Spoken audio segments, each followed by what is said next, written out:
اعوذ باللہ من الشیطان الرجیم بسم اللہ الرحمن الرحیم۔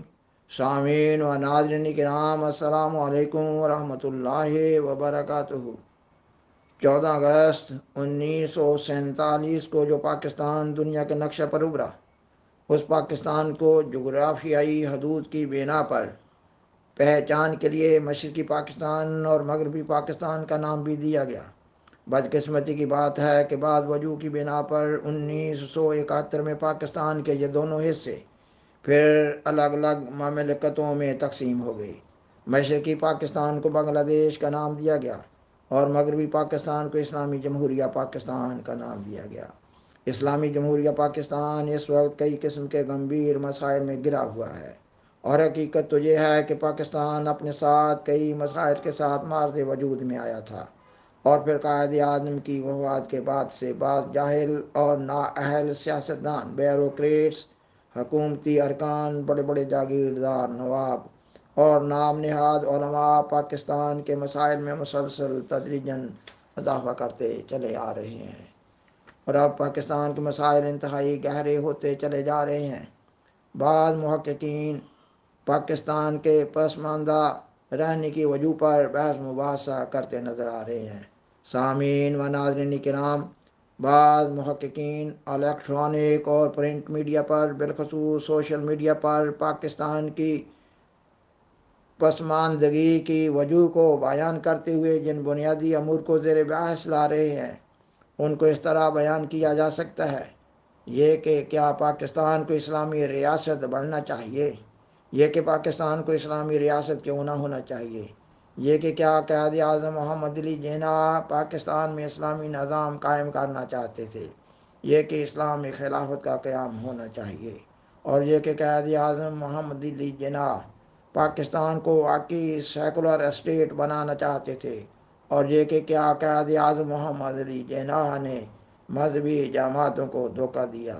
یہ کہ کیا قائد اعظم محمد علی جناح بھی سیاستدانوں کی طرح بیان بدلتے رہتے تھے؟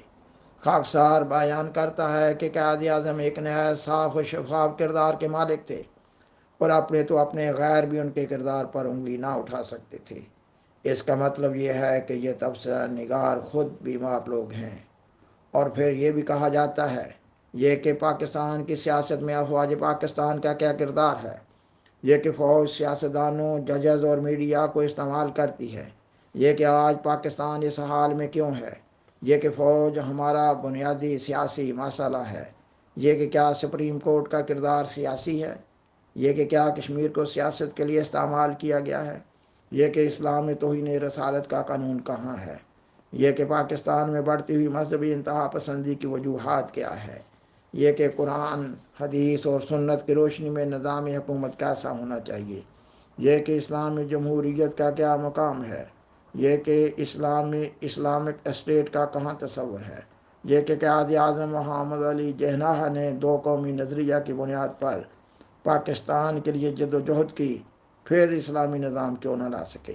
یہ کہ مسلمانوں کی مذہبی جماعتیں پاکستان کے قیام کے خلاف تھیں، اور پھر پاکستان بنتے ہی علماء ریاستی امور میں فوراً مداخلت کیوں کرنے لگے؟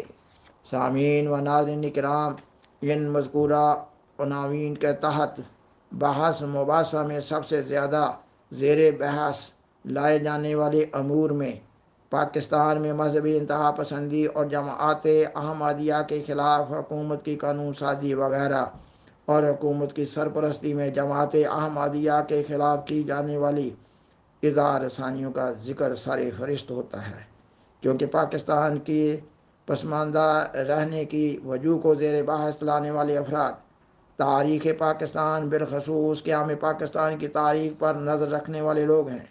اس لیے وہ قیام پاکستان کے سلسلہ میں جماعت احمدیہ کی جد و جہد کو بطور خاص ذکر کرتے نظر آتے ہیں۔ وہ اعتراف کر رہے ہوتے ہیں کہ قیام پاکستان کے سلسلہ میں سب سے زیادہ محنت اور قربانی تو جماعت احمدیہ نے کی تھی، مگر انہیں پاکستان بننے کے بعد 1953 میں وکٹم بنا دیا گیا، اور پھر 1974 میں جماعت احمدیہ کو غیر مسلم اقلیت قرار دے کر ان کے خلاف اس طرح کی قانون سازی کی گئی کہ ان کا پاکستان میں رہنا مشکل بنا دیا گیا ہے۔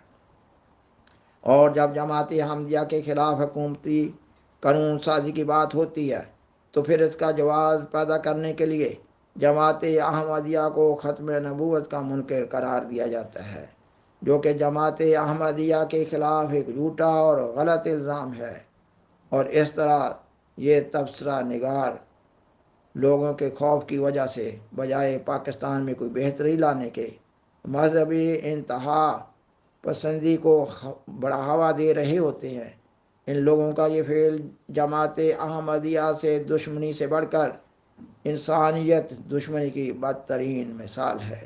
سامعین و ناظرین کرام، کیونکہ یہ خیال کیا جاتا ہے کہ پاکستان کا قیام اسلام کے نام پر ہوا تھا اور پاکستان کو اسلام کا قلعہ سمجھا جاتا ہے، اس لیے پاکستان کے پسماندہ رہنے کے اسباب کو زیر بحث لاتے ہوئے اسلام کی تعلیم کو اس رنگ میں پیش کیا جاتا ہے جس سے اسلام کی تعلیمات پر شکوک و شبہات پیدا ہوتے ہیں۔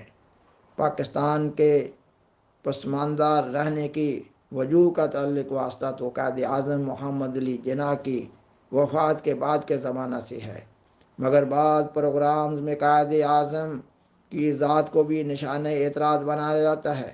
یہ کہ قائد اعظم محمد علی جناح نے مذہبی جماعتوں سے اسلام کا نظام لانے کے وعدہ پر پاکستان کے قیام کے لیے اپیل کی تھی، اور جب پاکستان بن گیا تو پھر انہوں نے اپنا یہ وعدہ پورا نہ کیا۔ کہا جاتا ہے کہ اس کا مطلب یہ ہے کہ انہوں نے جھوٹ بولا اور دھوکہ دیا۔ اور پھر ایسے پروگرامز میں یہ بھی کہا جاتا ہے کہ آخر قائد اعظم سیاستدان ہی تو تھے۔ سیاستدان اپنے مقصد کے حصول کے لیے موقع محل کے مطابق کبھی ایک بات کرتے ہیں اور کبھی دوسری بات کو اپنا لیتے ہیں۔ خاکسار ربی اس پروگرام میں بیان کر چکا ہے کہ قائد اعظم ایک عظیم لیڈر تھے اور یہ تبصرہ نگار خود بیمار ہیں۔ قائد اعظم نے ایسی بیمار اور منتشر قوم کے لیے ایک عظیم ملک بنا دیا اور یہ لوگ اس ملک کو چلا نہیں سکے۔ خاکسار بیان کرتا ہے ان پروگرامز میں جو مضمون سب سے زیادہ زیر بحث لاتے ہوئے قائد اعظم کو نشان اعتراض بنایا جاتا ہے یہ ہے کہ قائد اعظم نے اپنے وعدہ کے موافق پاکستان میں اسلامی نظام کیوں قائم نہ کیا۔